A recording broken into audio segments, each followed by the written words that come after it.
Hi, how's it going? My name is Dr. Geis, and this is our next episode of our podcast, Dr. Geis Unscripted.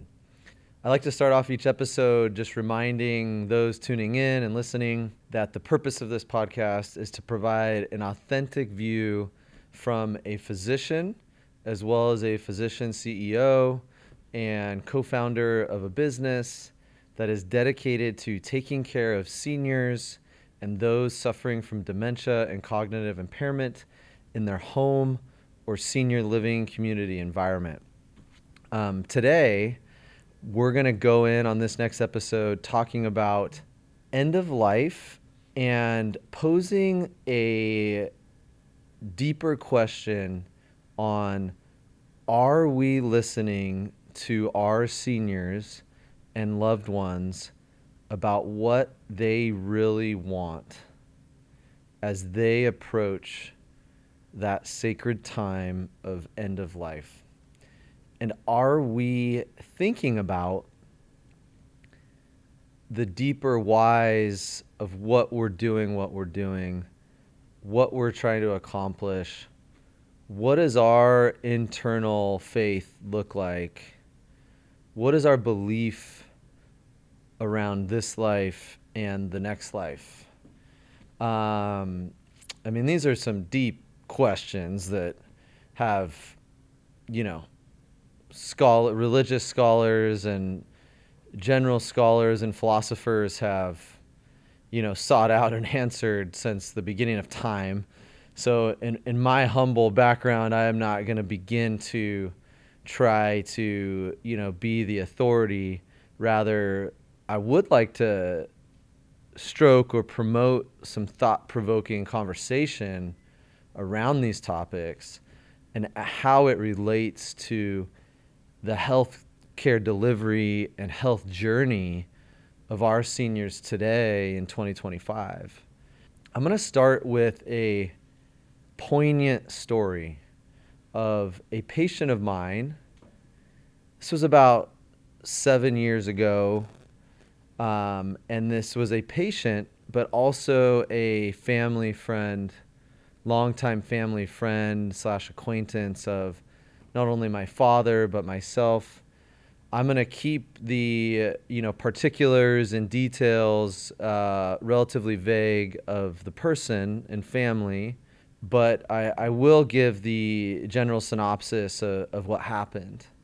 And then I want to talk about why we're talking about that today and what that invoked and stirred within me as I thought about not only this patient, but many others of my patients and patients of our company throughout the years and today.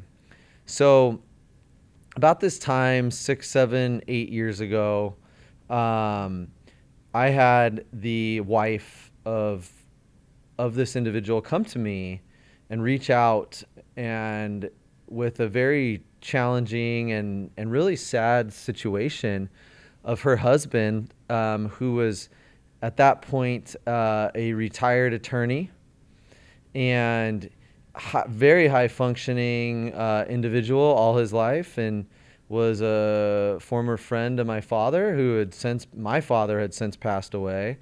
And he had been diagnosed with, this individual had been diagnosed with dementia and Alzheimer's disease, and he was in his early 70s, was relatively young, may have even been late 60s, relatively young, and it had progressed. I hadn't seen him or her in probably 5 to 10 years.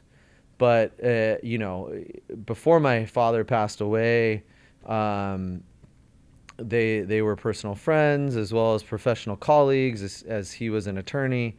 And so it was quite, surprising when I heard from her that he had progressed quite a bit. And she called me initially just to get some general guidance and advice, of what do I do, and I started digging in, and I found out that he was really not in a good place. He was, having some real behaviors And he was very resistant to assistance and had progressed quite aggressively in his dementia disease process at a relatively young age. And to the point where it was not safe for him to be at home. He had wandered from the house and quite far and in dangerous situations to the point where she was very worried, and it was too much for her to care for him at the home, and came to me just looking for help and guidance, really as a family friend. And it just so happened that this is what I do in my career, taking care of elderly folks that both dementia and non-dementia that need additional resources and care. And so I connected her with some of the resources we had and really tried to guide her, and did not tell her exactly what she needed to do, but gave her some recommendations as my personal experience, both as a physician and a friend. And I told her that if she is no longer capable of caring for him, and if he is wandering and trying to leave the home, he really needs deeper supervision. And a memory care environment, which is typically a locked environment with around-the-clock staff and nursing, is probably the way to go. I always tell folks, you need to decide for yourself, but I'll give you my recommendation of what I would do if I was in your shoes or your situation. And so I think, if I recall correctly, over the course of several weeks and months, she investigated and explored a number of memory care units, looked at different caregiving options. Just really, these are intelligent professional people that, she was also a professional, and I can't remember if she was also an attorney as well, retired. But nonetheless, these were very intelligent people. And so she did her homework, researched all the different options, and chose a memory care community, and moved her husband in, which I'm sure was extremely hard for her. Not at all what she wanted or envisioned, I'm sure, as they got into their golden years of life. But she felt strongly that it was the right thing to do, and I did too at the time, and I still feel like that was the right move. So what happened is he moved in and he was relatively okay. He, was not kicking and screaming, but probably wasn't thrilled to be there. He was verbal. He was still talking, but he was clearly confused, clearly had difficulty around coherent, rational thoughts, clearly had progressed to probably a stage 5 or 6 of dementia, and was clearly appropriate to be in a controlled environment where there's safety guardrails, if you will, around him, so that he's not going to wander out into traffic and is not going to try to harm, someone, or, do something and candidly needs the additional support and help at that point. So he was there and had been there for a few months. And then I get a call from her, or a text, I can't remember, saying that, something's happened to him and he has injured himself at the community. And I think, oh my gosh, what is it? And come to find out, no one could have prevented this, but on a hard surface, cement surface, he decided to attempt a backflip, which, landed head first on the concrete, and caused a serious brain injury and brain bleed. Was taken 911 to the nearest hospital, underwent multiple neurosurgeries, was on a ventilator over multiple weeks. I went and visited them in the hospital, both as a physician and as a friend. Just tragic. And ultimately, he ended up passing away within a few weeks. And very hard situation. And since then, I've reflected on that, and had many heartfelt conversations with her, and looked and thought, is there something that could have been different? Did she make the wrong decision for moving him into a memory care unit? Did I give the wrong guidance or advice of moving him into a memory care unit? Was there anything that could have been done at the memory care unit to prevent such a thing? And, the short answer is no. I mean, you can't physically or chemically restrain a patient. That's not legal or ethical. He was receiving the highest levels of care, and she had studied this out over months and done the best thing for him. He was clearly not safe in his home environment. And for whatever reason, and we don't know, there's so much we don't know about the dementia disease process. We do not know what was going through his head. I mean, I have theories that, one is that he was clearly just confused and decided that he thought he was now a gymnast and was going to attempt a backflip.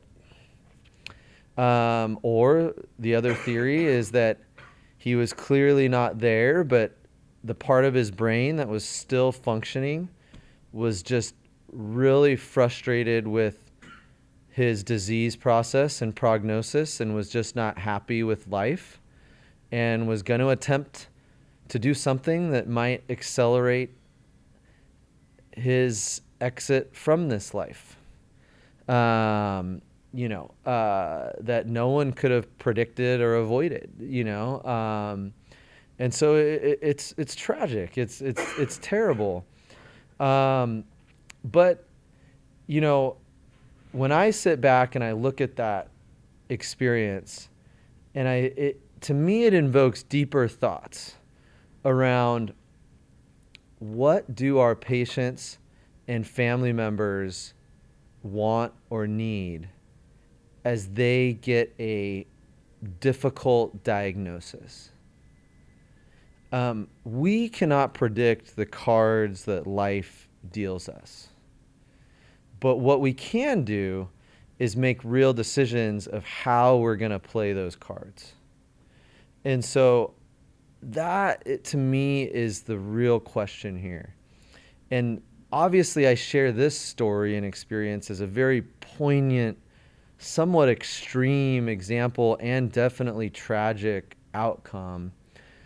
But the real root of all of it was that he was diagnosed with dementia and had a rapid onset, aggressively progressing dementia that no one could have predicted or controlled. Everything after that is a ripple effect. And whether he'd undergone this terrible experience or not, it would have been a challenging existence over the next 1 year, 2 years, 5 years, however long, 10 years, however long he would have lived. And I think I quoted it in a previous episode around my own father who passed away from cancer, who said to me in his final months of life, he said, there's things worse than dying. And I've reflected on that a lot. And that goes back to my statement at the beginning of this episode of, what is our faith? What what is our belief system around this life and the next life, and what are we trying to accomplish when someone is either naturally aging to that end of life status, or that end of life status is accelerated through a unfortunate and unexpected disease process. That could be dementia, that could be cancer, that could be heart disease, that could be a neurologic disease, a neurodegenerative disease. There is a myriad of unfortunate disease processes that are going to accelerate that. But when that happens, are we asking ourselves, what does this individual want or desire for their end of life experience? That is the key. And I have seen it over and over and over again, where so often it is the caregiver or family member who is well-intentioned, but they are often transposing their own desires and their own denial or guilt many times onto the aging parent or the disease progressing individual who is suffering, and who at an earlier stage of life had expressed on multiple occasions, I never want that. I never want to be in that scenario. Yet when they get to that point, the son or daughter is not ready to let go. And the son or daughter is, nope, I'm doing everything possible for mom. I am going to squeeze out every breath and drop of life from my mom or dad. And I don't mean, this is not meant to be callous. This is not meant to be judgmental. This is meant to be real. This is meant to be authentic. Because every person listening and every person in the world is going to come to a crossroads. And many of you are probably there right now of what do I do for mom? What do I do for dad? How aggressive do I be? What does she want? What does he want? And how do I navigate these waters? And so we as an organization and as a practice, to me, that is one of the most passionate, mission-driven things we can do for the individuals we care for, is build deep, resounding relationships and understand, deeply how to help you as loved ones and caregivers solve and navigate these situations.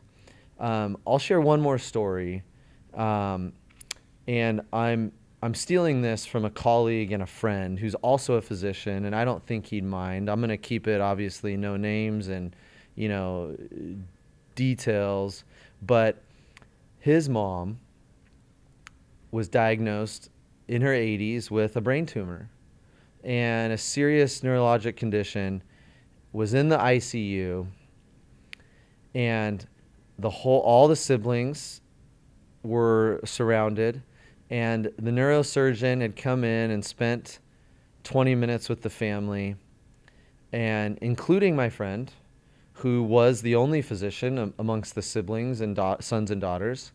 And the specialists, the experts in the hospital had come in and explained what they recommended as the best or the next line of treatment. And it was a surgery to remove the brain tumor. It explained we're not going to get all of it, and she is going to need to have radiation after this.